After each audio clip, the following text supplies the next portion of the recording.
Hello and welcome to another Scottish mountain walking guide. In today's video I'll explain the route taken while showing a 3D map overview of the route. This is followed by the full walking time lapse with video and commentary from the walk. And for today's walk I travelled to Loch Traig to climb Stob Coire Easain and Stob Coire Easain. This is a little bit longer and more difficult than recent walks, with some slight easy scrambling and one exposed section. As you'll see in the video, in snow and thick cloud the path can be difficult to follow. There are also a few wet sections and I'll point them out during the route description. The total distance for today's walk is 16.6 kilometres with 1224 metres of ascent. It is expected to take around 6 hours to walk. Parking is at Loch Traig car park. Parking is free, there are no height restrictions and you can probably fit around 10 cars. There are signs asking you not to camp overnight in the car park. It's 3 hours drive from both Glasgow and Edinburgh. Starting from the car park, you head directly south towards Loch Traig. You'll go through a gate and then you follow this gravel road. It's a well-surfaced gravel road and it's easy to follow. You'll pass the junction here where it splits to take you to the base of the dam. You keep to your right and keep following the road. You have a choice. You can walk along the side of the loch and then turn up here, or you can go to the right at this point and take the higher road here. This road gets you up higher and is slightly shorter, but there is a little bit of descent as you come down to this point here. So there's a little bit more overall altitude to climb taking this higher road and a little bit less, but a longer distance taking the lower road. I've taken the lower road on the way back just so that you can see that. When you come to this point here, the gravel road continues down more towards the loch, and this is a footpath. And it's not very distinct. There's also a sort of turning circle right where I'm showing here, and at that point looks like the farmer is feeding his cattle and they've really churned up the ground here, so it's really boggy and swampy and not easy to cross. So in the video I took a wide berth going round to the right and then joined up the path that climbs up here. Here the path continues straight up, but it was just as easy to join. There's a gravel road here and it's a sort of 4x4 track, and it does fade away as it gets higher up the hillside here. You'll come up to this little stream here. It's quite a clear path to follow, but all of this is quite wet and boggy. As you get a little bit higher up, at this corner here you're going to see a pointy concrete pyramid, and you'll see that on the horizon as you're walking up here. From that point you turn to your left and now you're starting to join the ridge. It drops off the other side here and you're on the edge of the ridge. You're walking along that ridge line. Following the path, there are a couple of boggy sections and you'll gradually get to this point here and it starts to get quite steep. In this section, on the way up, I had to put my hand down once, steady myself as I was climbing up this. It's quite steep. On the way back down, I did do a little bit of slight scrambling on the way down to just make sure I didn't slip. There was a bit of snow on the route on the day I did the walk. You go up here and it's a little bit exposed. As you get higher up, you're going to go a little bit to the west and then cut back to your left, cut back to the southeast, and then just follow that path up. A little small cairn once you get to the top, and it does flatten off quite a lot at this point. And it almost feels like you're just walking along a flat ridge at this point, but you are actually gaining some altitude, but it's very gradual. There are a couple of alternate paths, so you can just go up here, heading south-southwest. On a clear day, it's quite easy as long as you keep this sort of steeper section here on your left. You can just follow this all the way up.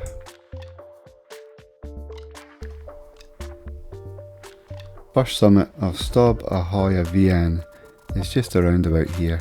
It's a very small flat cairn and it's not quite as far over as that. And there you can see that the summit point is just about there in the more detailed map. You can get down behind that cairn, and on the day I was there the wind was coming from the south heading north, and so I could get down behind the cairn and get out of the wind. From there you continue heading southwest and then it's going to start dropping down and it gets a bit steeper, but it's not exposed, there's no scrambling, and it shows a bit of crags here, but you keep away from that. There are very large drops off to the north side, but the path goes down a little bit to the south of that edge and you don't notice that. Come down to the Bealach, you cross the Bealach and then you start going up the opposite side. It gets very steep going up here, but again there's no scrambling, it's not exposed unless you go right to the very north edge where you can see the crags here. You come up that path, and just as soon as it flattens off, there's a fairly large cairn, and you're at the summit of Stob Coire Easain. The return route is the same path that you took to ascend both summits. You simply retrace your steps, heading east from the summit and descending down this path. Come to the Beelach, then you're going northeast, up the steep ascent, back up and over the top of Stob Coire Easain, and then follow that path, continue to head northeast along the ridge. It does curve a little bit to the left as you're coming over here, and then back to the right, and you just keep following the path back out. There is one section somewhere around here. You can see it on the satellite here that there is a section of boggy peat land here, and there are some paths, and I did follow this. You'll see it in the video. I followed a path that went more to the right of this bog. I recognised it wasn't the same route that I'd taken on the way up, so I then corrected my path and cut back across onto the path I took on the ascent.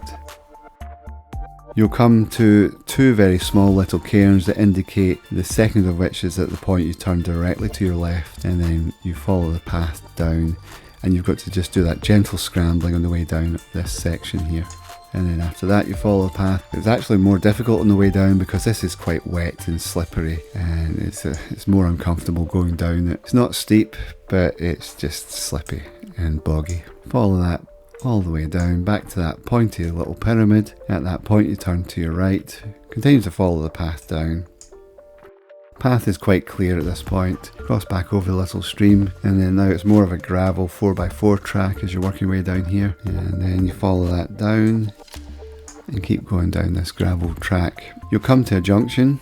You want to turn to your left. You'll see another junction. Ignore that one. That would take you back up the road you came up in the morning if you're following this route, and then just go straight out. Takes you along the side of the loch, and in the video I actually went down this section here, which takes you right down the side of the dam, and then follow that path heading north back to the car park. Good morning. I'm at the Loch Traig car park for the start of today's walk. From the car park you walk down this private road until we join the end of the loch, and then we'll turn up to the right, and you can see the start of the mountain just over there.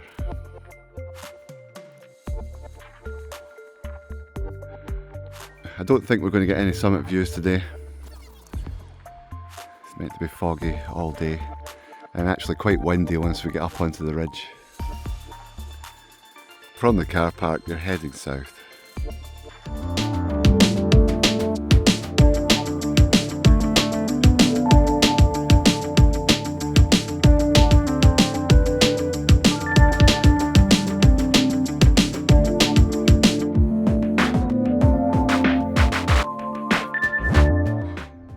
I'm at the end of Loch Traig. You have a choice. OS Maps route shows going up to the right here and following the higher path, or the higher road. Or you can continue along the side, the loch side, for a little bit and then cut up. I've done the loch side one before, so today I'm going to take the higher road here, and at this fork in the road, go up to the right.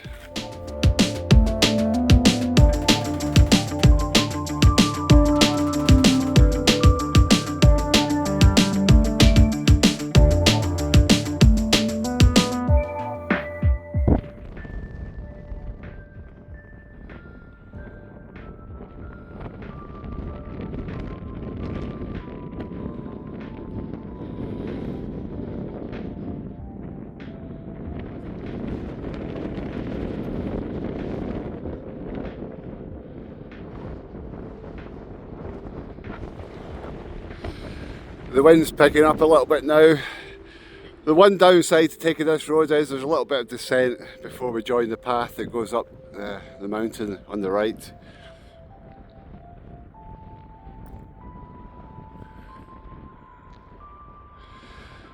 Looking directly into the wind, so that's the weather that's coming towards us.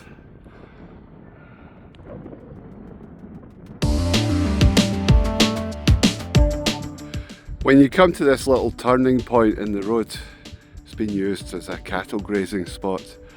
There is a faint path that now goes off from here to the right. It looks like it joins up over there. You can see a track there. So we're joining back up to a gravel road that's over there, and I can see some fencing. When you get to this point, you want to go to the right. Because of the cattle grazing, that is a real swampy, like couple of feet deep, muddy patch. So I've come to the very beginning, and here at the right I can see some stones, and I'm going to make a wide berth, go round it to the right. Yeah, it was going to swallow my feet up.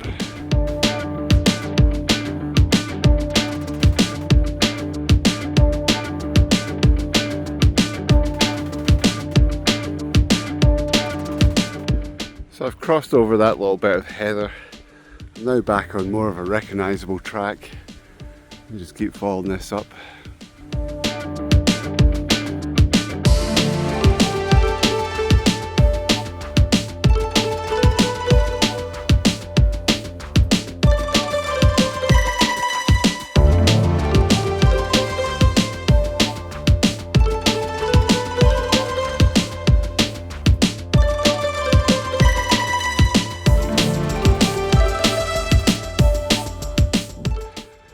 It's taken 1 hour to get to this point. You'll see a concrete pyramid over there.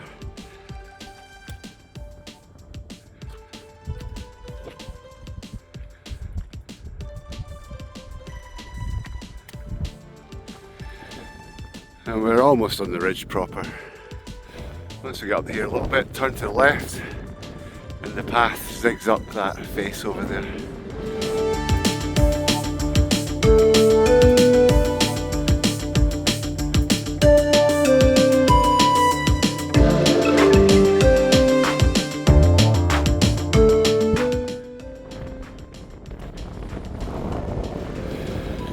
As expected, the wind's picked up. It does look a little bit intimidating from this side. Quite steep, not too much snow. I have my snow chains, just in case.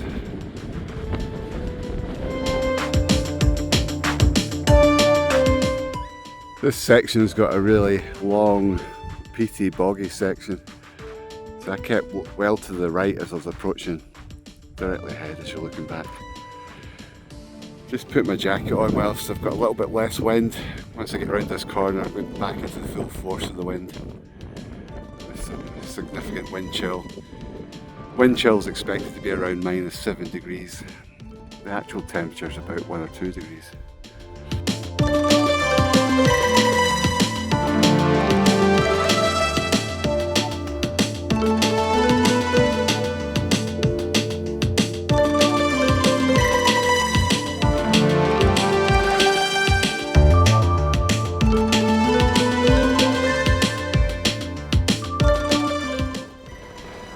Looks like I've got a lot of cloud to look forward for the next sort of 3 or 4 hours.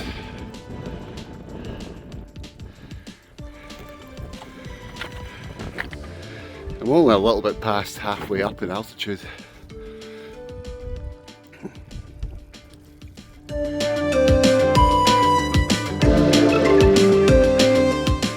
I've just stopped to put my waterproof trousers on. Now that I'm entering the cloud, it's going to get quite wet. That'll chill you down even more if you're wet, so try and stay dry.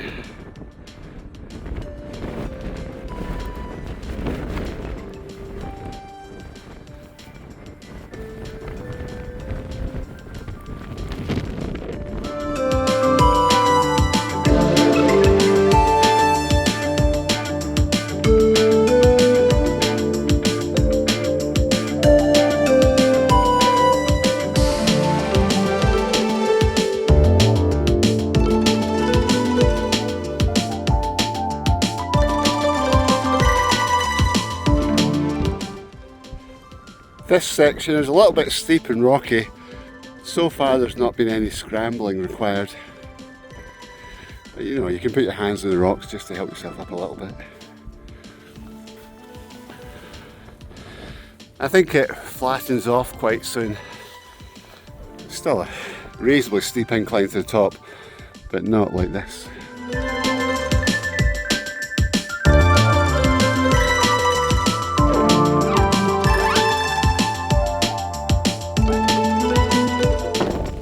When you get to the top of that steep section, there's a wee cairn.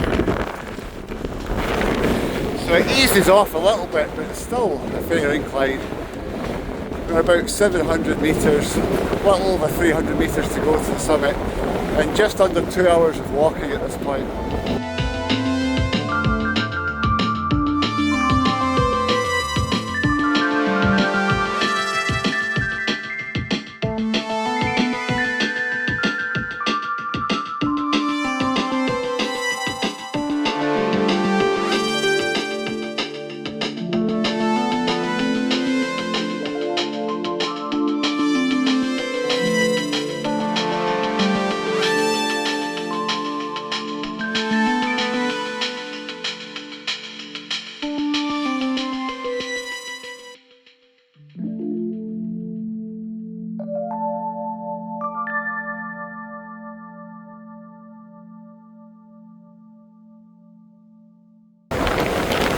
Still got 200 metres to climb. It is really windy.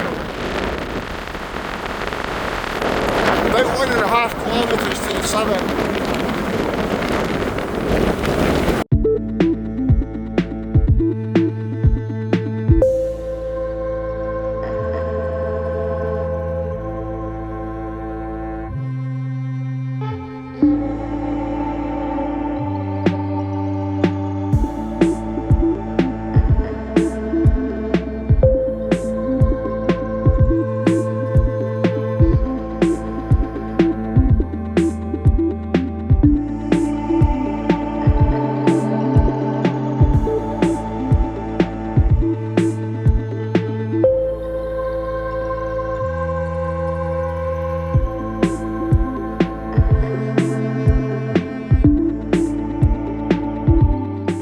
Managed to find a little calm spot.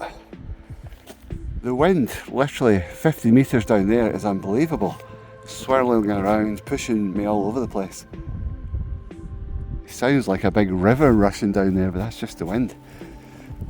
I'm 40 metres below the summit. It's about 200 metres distance away. Just come into a patch of snow. So it looks like we're going up the snow. Snow's soft, so there's no point wearing snow chains or crampons just now. Took the opportunity to put my fleece on. Yeah, it's a bit of a shame.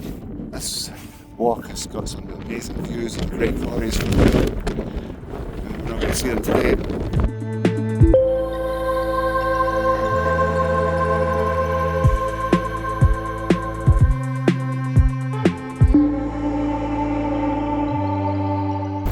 I'm at the summit of Stob Coire Easain.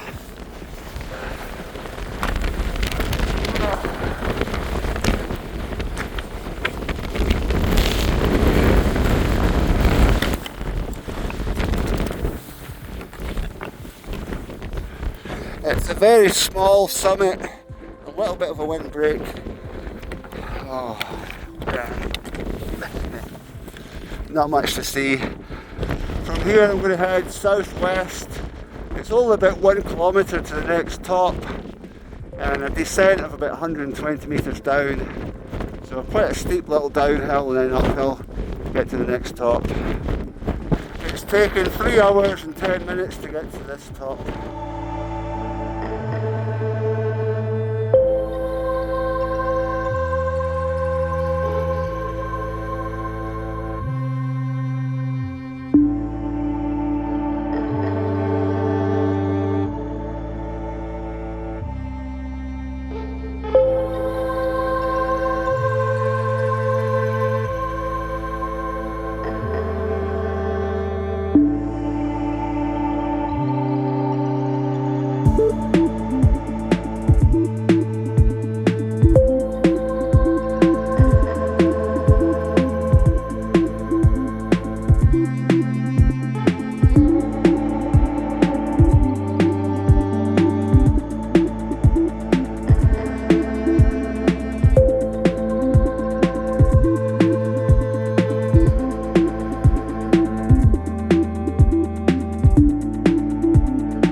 Oh, eventually made it to the top of Stob Coire Easain. That wind was a bit strong, slightly less at the summit. Yeah, it's steep coming up there. Oh. Yeah, be careful in this one. Very steep drop down there. Make sure you go back down the same way you came up. You can easily get disorientated a bit down there. I'm going to stop and have some tea and a bite to eat. See if we can find a spot out of the wind. Oh, it's swirling in all directions. And then just head back down the way you come up. From the summit you head directly east and then it'll curve round to the northeast.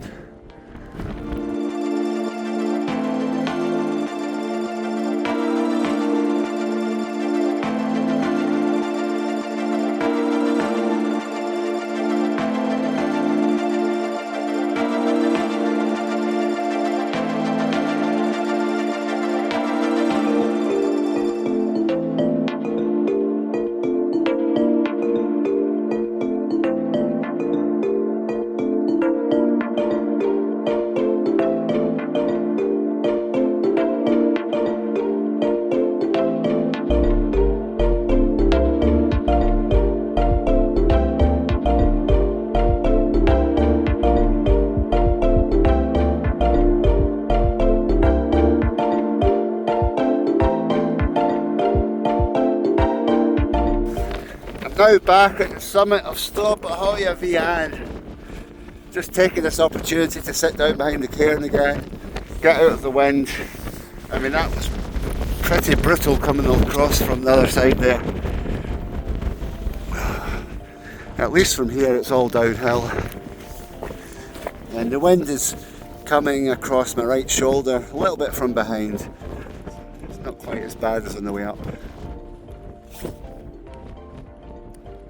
Time is 12:45, 4.5 hours since leaving the car park.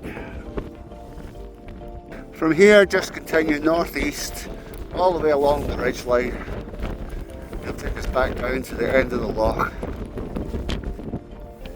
It's 7 kilometres back to the car park, estimated to take about an hour and 50 minutes.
I was busy following a path back there, but I've come a little bit too far to the right. So I just need to turn left and go back across to the ridge you can see over the other side there.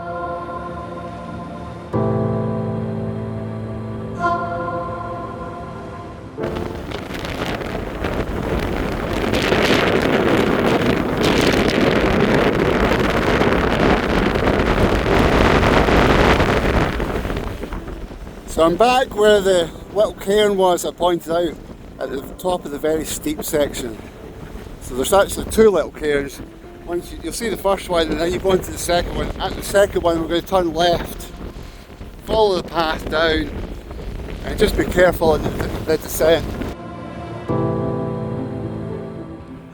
So I'm a little bit fortunate today. The wind is coming from directly behind me and now that I'm descending down this edge I'm getting a little bit more protection, so I'm not getting blown around as much. So we zigzag, we go down to the left and then it turns back to the right. It's a little bit trickier to follow today because part of the path is filled in with snow. We're actually going to that pointy bit directly ahead and down to the right of that. But we start going left.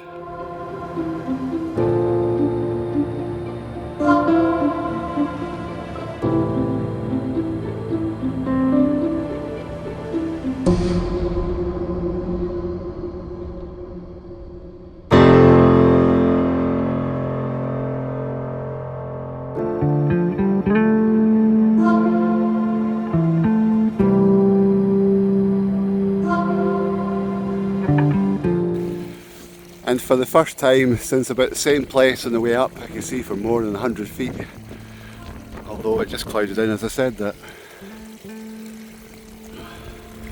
Down the steepest part. On the way down, definitely required a little bit of scrambling, just with the snow and the steepness of it. So some easy scrambling required to go up that bit.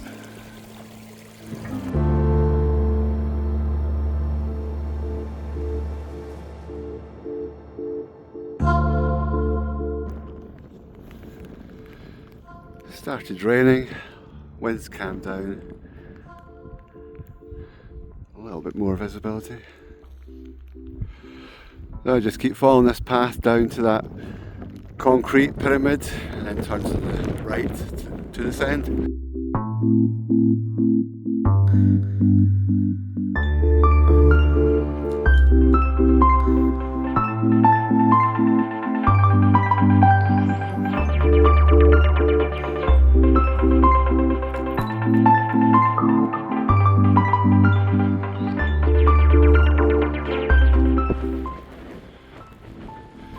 Just looking back up, then along the loch. There are two Munros over there. Can't remember their names. That'll be another walk sometime soon.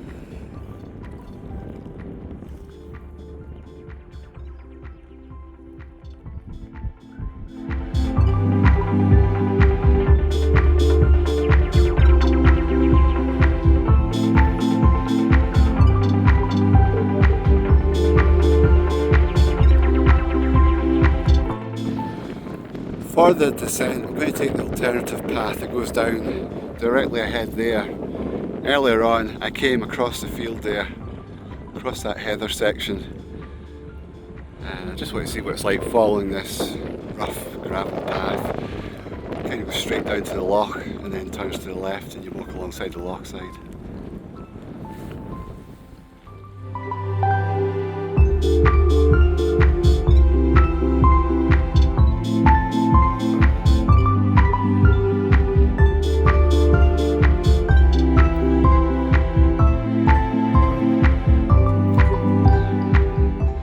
When you come to this junction, you want to keep to your left. And immediately after this junction, there's a second junction. At that one, you want to go straight ahead. The road to the left was the one that I took earlier this morning. So we'll see what it's like going back this way.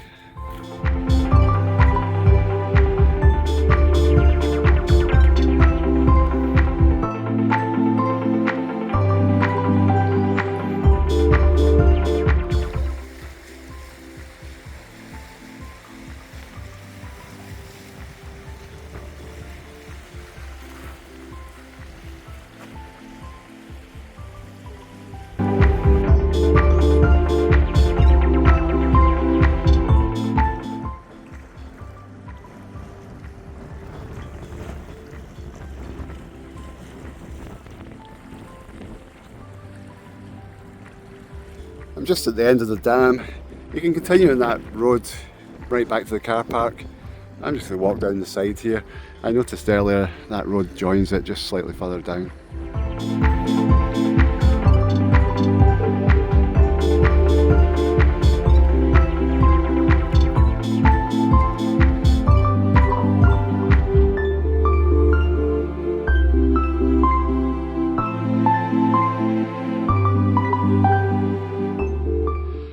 That's me just coming back to the car park.